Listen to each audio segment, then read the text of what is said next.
தொடர் மழையால் கம்பம் சுற்றுவட்டாரத்தில் அறுவடைக்கு தயாராக இருந்த நெற்பயிர்களை வெள்ளம் மூழ்கடித்துள்ளது. இது பற்றிய மேலும் விவரங்கள் வழங்குவதற்காக செய்தியாளர் முத்துவேல் இணைகிறார். முத்துவேல், விவரங்கள்.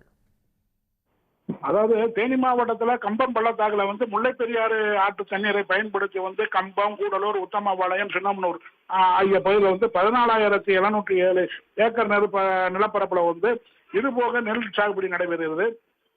இதுல கடந்த ஜூன் மாதம் முதல் சாகுபடியானது தொடங்கி தற்பொழுது அறுவடை செய்ய நடந்து வருகின்றது.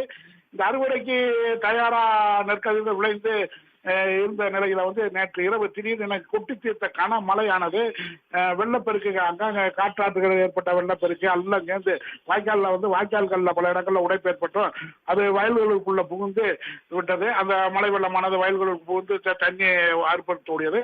இது மட்டும் இல்லாது இந்த ஆற்றங்கரை ஓரங்கள்ல இருக்கக்கூடிய வயல்கள்லையும் ஆற்று வெள்ளமானது பூந்து இருக்கிறது.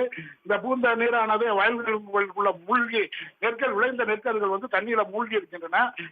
பல இடங்கள்ல வயல்கள் அறுவடை தயார் செய்யக்கூடிய நிலை இருந்த நெல்மணிகள் அப்படியே நீர் மூழ்கி இருக்கிறது. இந்த பார்த்தோம்னா இந்த மழை நீர் வடிந்த பிறகு கூட நெருக்க மணிகளை அறுக்க முடியாத சூழ்நிலை ஏற்பட்டு இருக்கிறாங்க விவசாயிகள் கூட.